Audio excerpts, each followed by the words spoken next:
You're listening to The World at 8 with Lynne Mozart.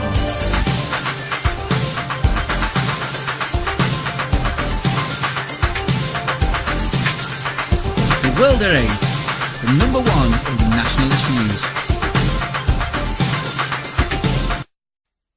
Highlights of the news today, Friday the 22nd of March. Another foreign-owned plant rises on British soil. Channel 4 to celebrate Ramadan. Would you buy a Bentley built in Bratislava, Slovakia? Sharia about to enter Spanish legislation. Cyprus bank account looting could blow up Europe. Nick Griffin MEP from the belly of the beast. Has Syria become a chemical war? There's more to Islamic sex than husbands and his dead wife's corpse. Thought for the day, molehills which have become mountains. And finally, with this force I thee wed.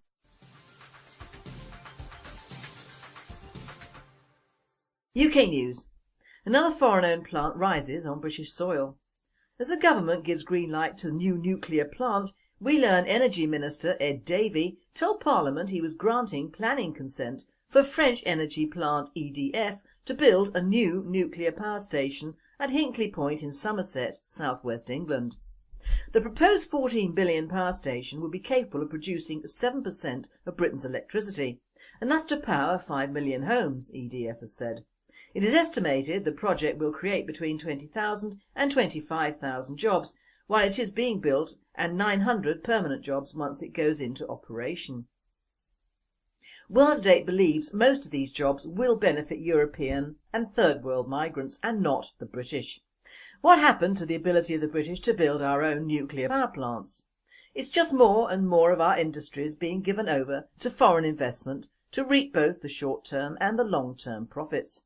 It's just more British money going out of the country with no real return. Channel 4 to celebrate Ramadan. Radio Times. Channel 4 is planning to broadcast Islamic morning prayers as part of a season of programmes celebrating Ramadan. Jay Hunt, the channel's chief creative officer, told journalists, "This is something no other channel would do." The month-long religious observance takes place during July and August and sees Muslims fasting and offering an increased number of prayers and recitations.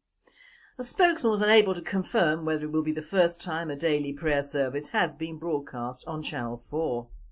Other programmes in the Ramadan season will include Do You Speak English?, looking at the 1 million immigrants in the UK who cannot speak the language, and a film that talks to Muslims about the physical and spiritual consequences of fasting during the holy month.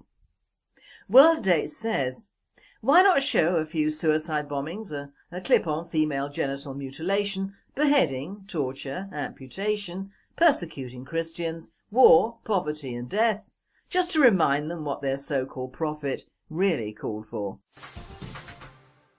Would you buy a Bentley built in Bratislava, Slovakia? The Daily Mail revealed that Bentley's German chief Dr. Wolfgang Schreiber announced at their annual results conference in Luton that they were considering manufacturing Bentley's first sports utility vehicle, SUV, in the Slovakian capital in Eastern Europe. Bratislava and crew are now in competition to build up to 4,000 of the 150,000 4x4 SUVs a year, with the final decision to be made within weeks, they said. Hundreds of new jobs are riding on the outcome. Should Bratislava be chosen, the vehicle would become the first volume-produced Bentley to be built outside of the UK in the company's near 100-year history. It could not carry the plate that has adorned Bentleys for generations, made in Crewe, England. Bosses insisted it would still have Bentley DNA, but admitted the plaque would likely be altered to read Designed in Crewe, England.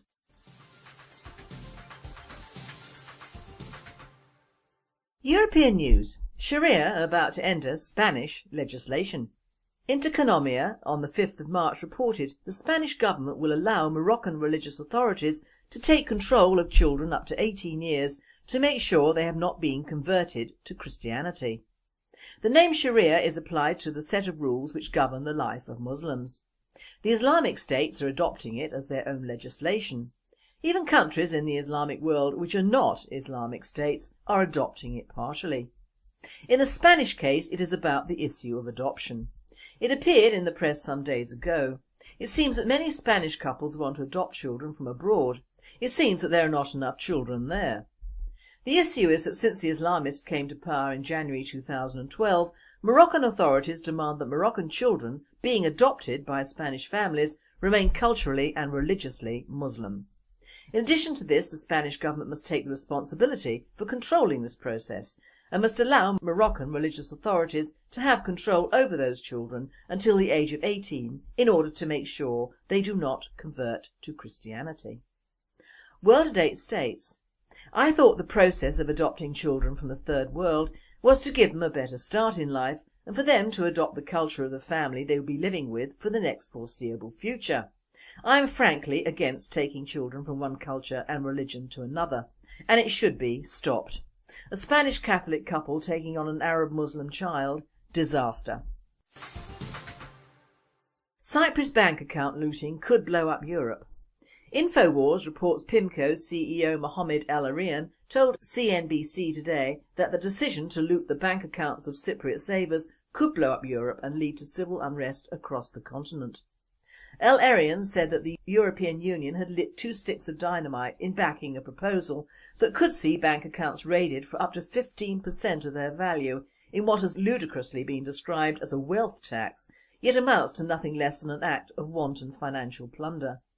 By including small depositors, they are risking social unrest, political disorder and potentially an exit from the Eurozone, said El-Erian, referring to people with under €100,000 who will still be hit by the levy of 6.75% under current proposals. Savers with €500,000 in the bank face losing as much as €75,000. The worst outcome is that you get complete political breakdown, social unrest, and then Cyprus is forced to exit, said El-Erian, added that the move had accelerated the journey to disorder, which could lead to more countries exiting the Eurozone.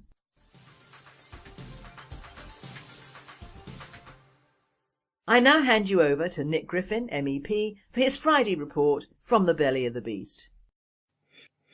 There's really only one piece of news worth discussing from Brussels this week. The Eurobeast's plan to fill its belly through a smash-and-grab bank raid on savings accounts in Cyprus. As a general rule, financial news is something that appears on the inside pages of the broadsheet newspapers and makes little or no impact on the thoughts, worries or discussions of most ordinary people.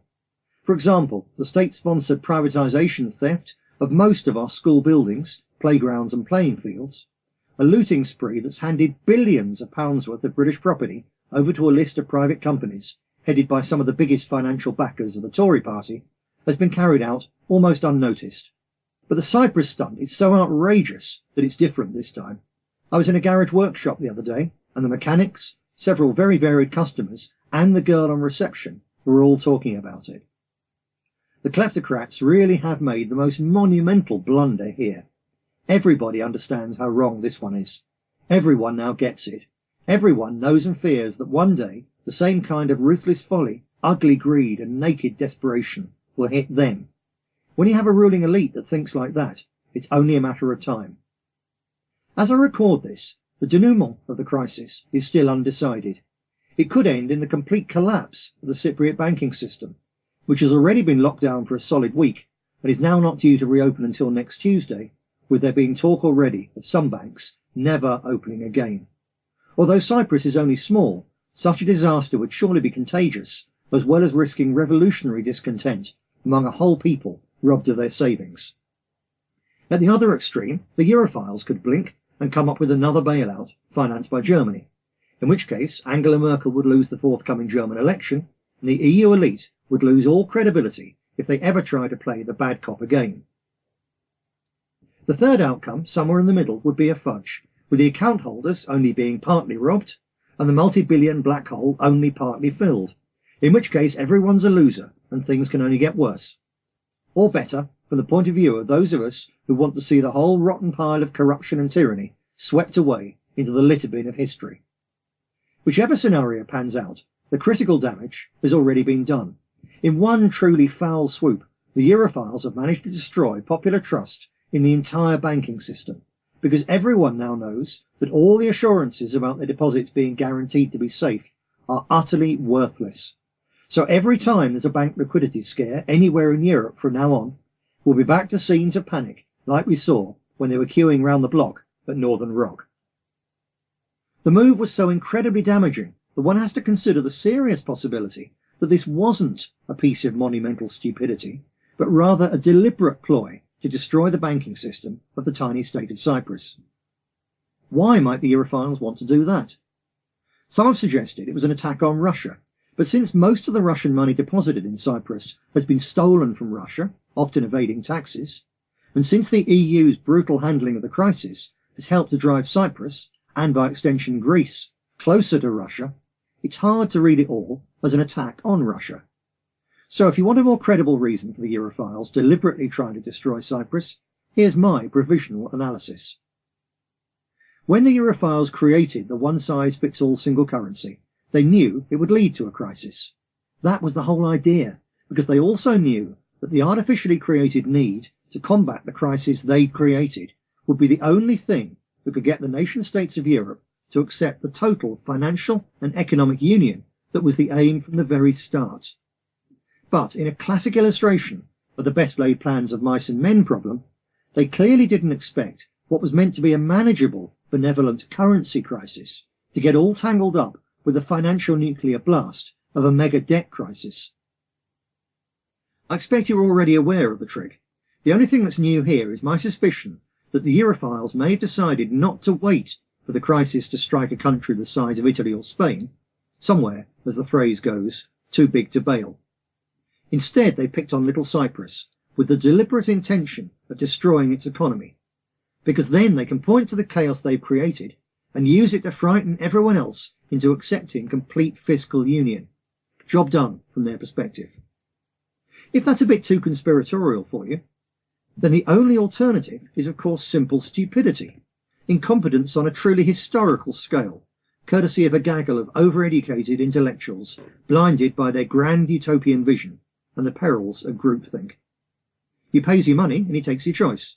Or when bailout time comes around, the EU takes your money and pays it to a banker of their choice. Now I've got another bit of news for you. News that definitely isn't a theory, but a cold, hard fact. Last month in Strasbourg, the vast majority of MEPs, including the Tories, Lib Dems and Labour, voted to pass the De Backer report, ostensibly a well-meaning initiative to give smaller businesses better access to investment funds. But, as I reported on World at 8 last month, and still unnoticed by the mainstream media, this is a major step towards the goal of giving the EU the power to seize the so-called surplus savings of private individuals in countries like Britain, and use them to invest in growth in countries where there's a savings shortage, including at this rate Cyprus, because they'll have created a chronic savings shortage by stealing them. Of course, they've included in the new rule a cuddly pink fluffy bunny reassurance that it would all be done with incentives. The trouble is that when even cast iron guarantees for savers turn out to be made of smoke and mirrors, it becomes all too clear that in the EU, incentives can come in the form of sticks as well as carrots.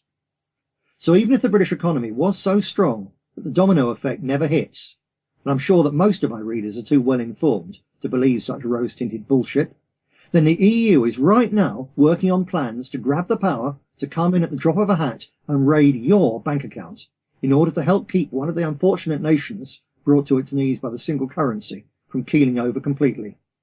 You've been warned, but don't leave it there. Tell people about it. Warn them too. They may be a little sceptical at present, though after the Cyprus robbery effort, I think you'll find you're pushing on an open door. And whatever they think now, you mark my words, it won't be that long before you can go back to them and say, I told you so. Thank you so much, Nick. You are so right. Countries and wars are now lost, formed and won on the great god Mammon.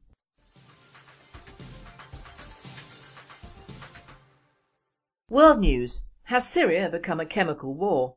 The Daily Mail is carrying the story. Russia accuses rebels of using toxic weapons in attack that left 25 dead. Russia's foreign ministry accused Syrian rebels of using chemical weapons to kill 16 people in an attack on a rural area near Aleppo today, calling it an extremely alarming and dangerous development. A spokesman for the Russian foreign ministry said, A case of the use of chemical weapons by the armed opposition was recorded early in the morning of March 19th in Aleppo province. We are very seriously concerned by the fact that weapons of mass destruction are falling into the hands of the rebels, which further worsens the situation in Syria and elevates the confrontation in the country to a new level. World Today says the rumoured attack surfaced on Reuters Tuesday following earlier reports last week from Fox News that Israeli intelligence chief says Assad readying chemical weapons. It was over a month ago that World Today first reported that it was alleged the West were preparing a false flag chemical attack in Syria following the hacking of UK defence contractor Britain. The reported emails were declared fake and the false flag operation was strenuously denied by UK, US and Britain officials at the time. Russia is the only country on the world stage that is standing by the Syrian government, as Barack Obama, during his visit to Israel, can only say Syria's use of chemical weapons would be a game changer and that a red line has been crossed.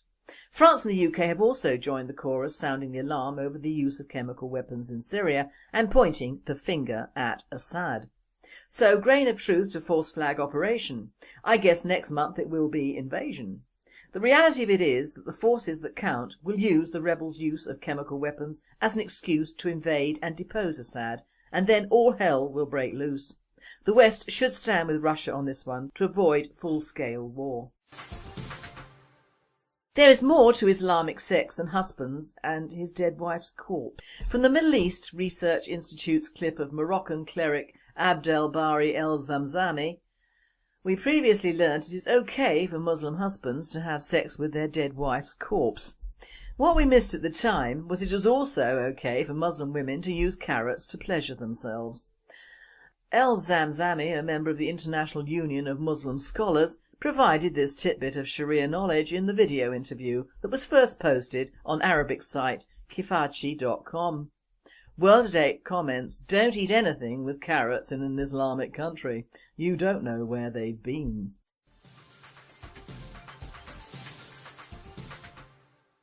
Thought for the day, mountains which become molehills. Today's thought concentrates not only on the rise in immigration into the UK, but the shadows it casts on the ordinary people of this country. I don't mean the people who are unaffected by our immigration problem and who in many ways encourage it, and there are thousands who simply do not want to think of the future because, in their words, how can you solve the problems of the world by yourself, and the ones who unwittingly encourage the problems that spring from employing foreigners and sending what manufacturing we had in this country to the East. Firstly, they hire cheap foreign labour under the excuse that the Brits are lazy and don't want to work, but the hard truth is the basis is money and greed. Rather like sending our prawns to Thailand to be processed out there cheaper and then re-imported back to sell here. It's apparently cheaper than hiring our own to process them on home territory and then sending them by lorry to various retail outlets. Now, if anyone can actually produce the stats on this one, I and the rest of the British National Party would be very interested. As you know, I'm certainly no economist and can accommodate their reticence to help the British tax system, but I would think that the more air miles, fuel and certainly more wages going out, more middlemen, more backhanders, and the fact that nothing, apart from the beginning of this food chain in our waters, involves British labour, gives a slight deficit to this particular plan. No, this awful state of having virtually no manufacturing base in this country any more than is actually British owned or employing British workers on a large scale hasn't come around quickly. It has been a very slow erosion over the last 40 years, ably helped by not only the working man himself but successive governments and a people who seem only to see trouble when it hits them in the face, or of course have someone to hate like Hitler. For years, even when British-made shoes were the norm, in the late 1970s some clothes manufacturers supplying the high street as it was then and not the web went east and imported, amongst other tat, trainers made in either the Philippines or Taiwan, which appealed to the often poor parents of youngsters and the emerging celeb and black cultures. So the first inroads into British luxury goods manufacturing was made. My second husband, now deceased, headed for a company which operated out of Stansted and did import-export to and from Europe and Africa. It was in the late 70s and handled shoes, you know, the huge Gary Glitter sort that looked like cripple boots, to utter a non-PC term, which were made cheaply in Spain. They were imported into the UK and then re-exported out to Nigeria, where the fashion amongst the HIV-infected ladies of the night were those shoes. Now to my knowledge the only people who made any money were the Spanish exporters, as they were probably brought in under the radar to the UK. It was the days, I believe, before the Channel. I worked for some time in the early 80s for a man who bought old BT phones, redid them and then exported them as new BT phones into, again, Nigeria. The only guy to actually make money out of this was the Nigerian importer who sold them on to the government. So we in this country have not been backwards in selling out our own in a sense. It is in no way that the word globalisation has the same letter to start with as greed. One lovely sentence I remember from the film Alien 2 was when Sigourney Weaver said words along the lines of, "I don't know which is the worst species, alien or us, as you don't see them effing each other over for $1. And this is distressingly true. Mankind has a repetitive habit of just when becoming ultra-civilised, as we like to see ourselves, we will do just about anything, not just to survive, but to profit in an unseemly way over the bodies of our fellow countrymen. So, well on the way to our own destruction in a financial and social sense, the EU waddles in from the sidelines and whoosh, our entire country becomes a safe haven for all the dross and unwanted droves from Europe, and by virtue of even more unwanted masses leaving Africa and the Third World through Europe, we have taken on massive amounts of peoples who had no links with England either through history, culture or religion, and for the most part, if they were not being handed money on arrival, would not think of England as their rightful home destination. So now, during the last 20 years, we have more fodder for the money mill. If our country had stood still for the last 40 years, we would still have mining, steel manufacturing, car manufacturing, cotton and wool mills and carpet manufacturing, wood mills and goods, luxury leather goods, household and kitchen goods, plastics industry and a thriving cottage industry. In the years since the last war, apprenticeships only exist on the television, polytechnics have gone, carpentry and other trades have vanished because all our modern furniture is made in China and other parts of the Far East.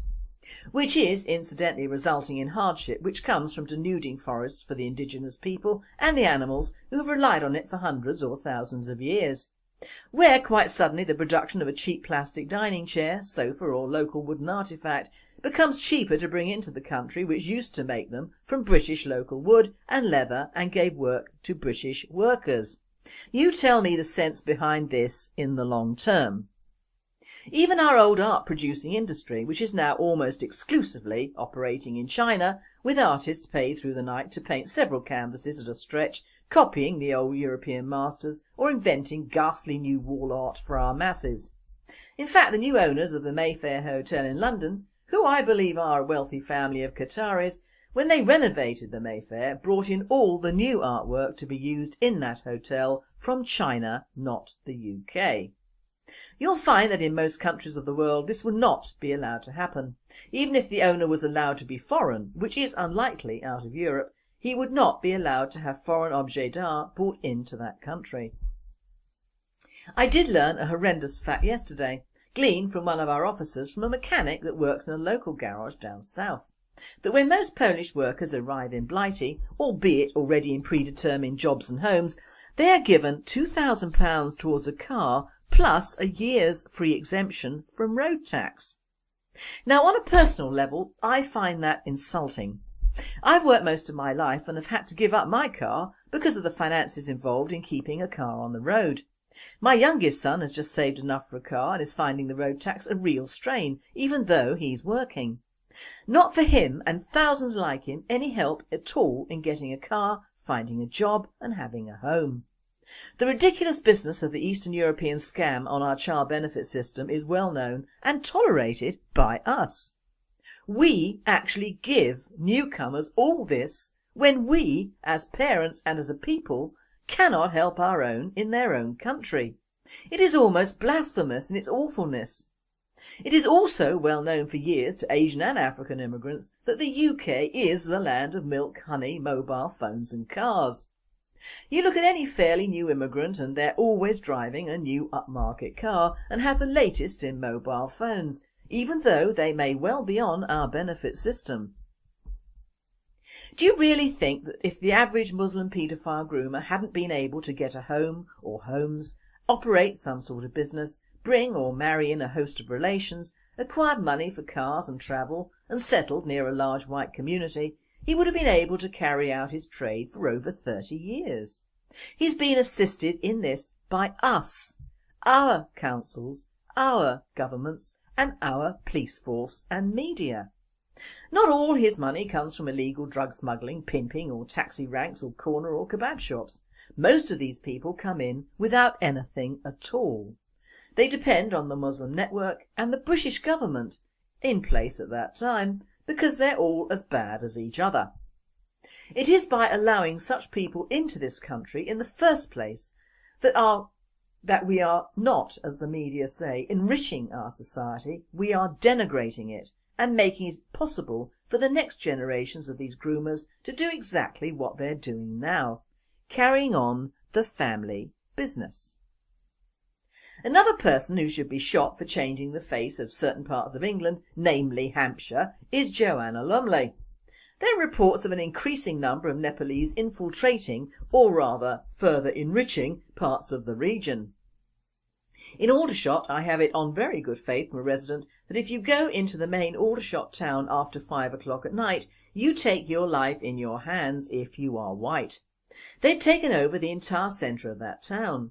They have their own pubs, clubs and eating holes, their own taxis, and whole gangs of their youth wander around as if they're in the foothills of Kathmandu. Now I'm sure if the average Brit thinks of a Gurkha, he thinks either of a well-honed loyal mercenary soldier or a bloke who guides other blokes up mountains. Well, be that as it may, whole villages have disappeared from Nepal, which is worrying in itself for their economy, but bodes ill for ours both socially and financially. These people, and I use that term collectively for the Nepalese, don't travel without their nearest and dearest, and I mean all of them. Entire tribes are within this country now, and I'm sure the number, even if they could be collected, would appall even Lumley, who I would hope was thinking along the lines of a few old retired soldiers staying on with their immediate family. Not so. I'm certain many, if not most, of these new Nepalese have never seen the inside of a military academy, nor have their further flung relations. They are, in fact, colonising parts of Hampshire, and there is no way of stopping them doing so with the Lumley law on the books and the Human Rights Act, part of which we have adopted into British law. They've taken over local schools, with the result racial bullying has increased from their side and the language problems are immense. You can leave out the learning factor for some years. Most of their young women are pregnant, thus a tremendous strain on the NHS hospitals locally. They have spread out to the suburbs, and even the most remote small village has a sodding Nepalese takeaway, which the locals use in their ignorance. So once again we are fanning the flames of enrichment to our own detriment. Many pubs in Hampshire have become Nepalese pubs. Unlike the Muslims, the Nepalese drink, and the bear and staff is fast becoming the slant-eyed yellow idol. They are not a gentle, harmless people. They are a hard-headed hill and mountain tribal people and do not adapt to the British way of life at all. Nepal and we will be better off returning them with their very nice pensions, if ex-army, to live in their own habitat and enrich their own country, not our country. There are so many aspects that are bad from our enrichment or enslavement that are just too numerous to mention in detail. M&S seem to have given its entire shoe industry over to China. They're not that cheap. You need left and right foot markings because they all look like the same foot and should all be marked for the bound feet brigade, and the plastic leather is as hard as a bullet. All our cheaper clothes are made with toxic dark dyes and should be washed before wearing, but once they are, they fall to pieces. Plastic Chinese bags are a fortune, and the Indian-made leather from tortured cows are even more so over here. The reptile bags and shoes advertised are a horror show on their own, and anyone buying or encouraging this trade should be shot. As for the cat and dog collars on cheap anoraks, just the same. If a country like Britain cannot or will not supply materials like this, there is a reason. It is illegal and unnecessary. Foreign-made clothes especially are cheaply made, thus the so-called trimming will be even cheaper.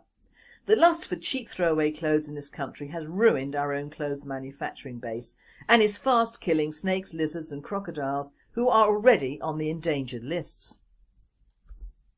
Hell, if the poor old elephant was up on the fashion industry list along with the Chinese remedy for little pricks, the elephant would have been killed off years ago. We must all take the blame for this shift in industry and manufacturing during the last few decades. greed for cheap imports, a lack of respect for our own people, and an even greedier generation of enrichment lovies who simply ignore the fact that immigration, whilst it may not be a bad thing small and short term, is a disaster for any country in the long term. It is a huge wheel of greed and money, ever evolving in a decreasing circle of decline for local people, businesses, education and public services. Our own people and very early immigrants to this country are and will be suffering more in the future. It will not be the Asian, African, Nepalese or Eastern European newcomer who will suffer. It will be us and our children's children, if we don't at least for the next 20 years try to unite and think as one people. Not a series of money-grubbing and increasingly bereft population who would rather give an accolade to a reduced price of a pint of beer than have laws passed stopping all future immigration entirely, who would rather watch a TV reality show than actually do something to help his country, and the resultant colonisation which is already well established, who would rather buy cheap and foreign than bring back some form of pride back to the motherland. It is some of our own people, as well as out-of-date laws, that are ruining this country. Why do these, our own people, still call themselves British? Because you know they're not. They're in a new world of absolute selfishness and blindness. They form none of the solution and part of the problem for our country and the British National Party. Or in the words of Sir Gurney, you don't see them effing each other over for $1. And finally, with this force I thee wed. Jedi Knights could soon make Scotland their intergalactic wedding hub, Presbyterians have predicted. It's been reported in the Telegraph that this claim by the Free Church of Scotland raises the prospect of English Star Wars enthusiasts flocking, or possibly flying, to Gretna Green for ceremonies complete with guards of honour wielding lightsabers instead of swords.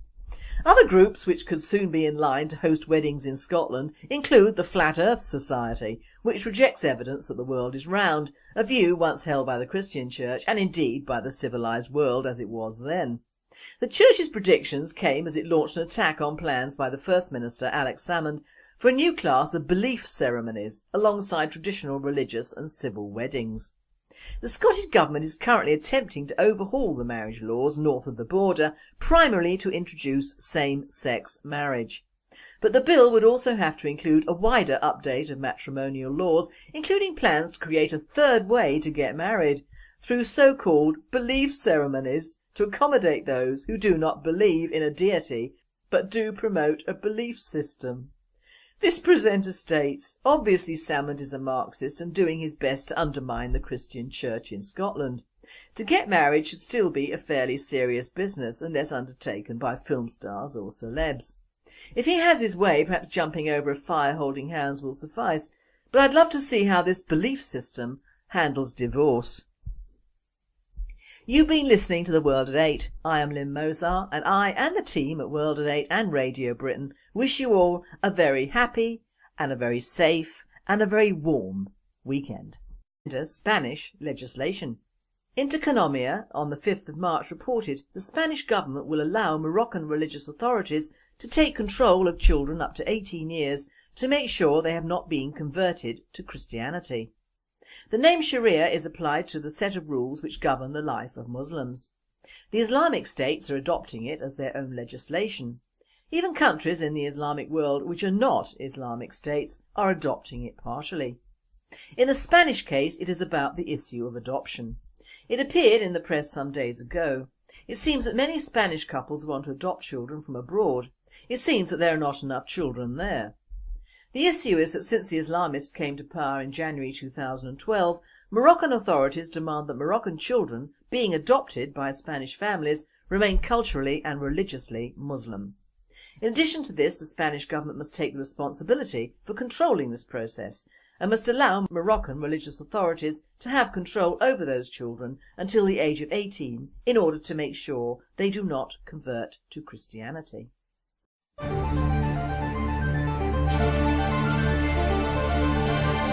You're listening to The World at 8 with Lynne Mozart.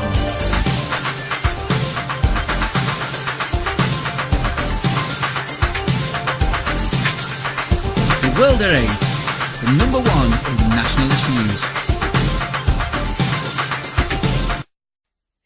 Highlights of the news today, Friday the 22nd of March. Another foreign-owned plant rises on British soil. Channel 4 to celebrate Ramadan. Would you buy a Bentley built in Bratislava, Slovakia? Sharia about to enter Spanish legislation. Cyprus bank account looting could blow up Europe. Nick Griffin MEP from the belly of the beast. Has Syria become a chemical war? There's more to Islamic sex than husbands and his dead wife's corpse. Thought for the day, molehills which have become mountains. And finally, with this force I thee wed.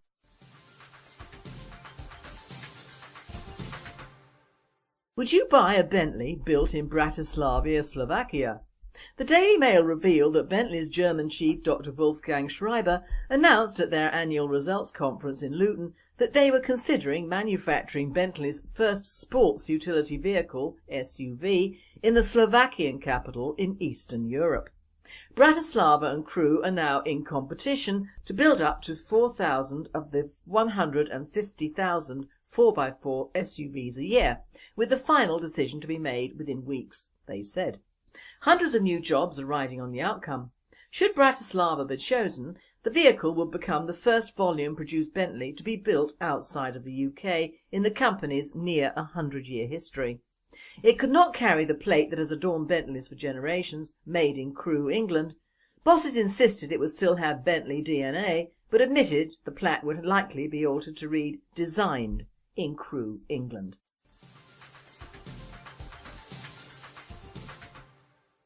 European news. Sharia about to end.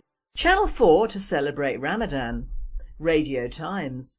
Channel 4 is planning to broadcast Islamic morning prayers as part of a season of programmes celebrating Ramadan. Jay Hunt, the channel's chief creative officer, told journalists, "This is something no other channel would do." The month-long religious observance takes place during July and August and sees Muslims fasting and offering an increased number of prayers and recitations. A spokesman was unable to confirm whether it will be the first time a daily prayer service has been broadcast on Channel 4. Other programmes in the Ramadan season will include Do You Speak English?, looking at the 1 million immigrants in the UK who cannot speak the language, and a film that talks to Muslims about the physical and spiritual consequences of fasting during the holy month. World Date says, why not show a few suicide bombings, a clip on female genital mutilation, beheading, torture, amputation, persecuting Christians, war, poverty and death, just to remind them what their so-called prophet really called for. UK news. Another foreign-owned plant rises on British soil. As the government gives green light to the new nuclear plant, We Learn Energy Minister Ed Davey told Parliament he was granting planning consent for French energy plant EDF to build a new nuclear power station at Hinkley Point in Somerset, southwest England. The proposed £14 billion power station would be capable of producing 7% of Britain's electricity, enough to power 5 million homes, EDF has said. It is estimated the project will create between 20,000 and 25,000 jobs while it is being built, and 900 permanent jobs once it goes into operation. World Date believes most of these jobs will benefit European and third world migrants and not the British. What happened to the ability of the British to build our own nuclear power plants? It's just more and more of our industries being given over to foreign investment to reap both the short-term and the long-term profits. It's just more British money going out of the country with no real return.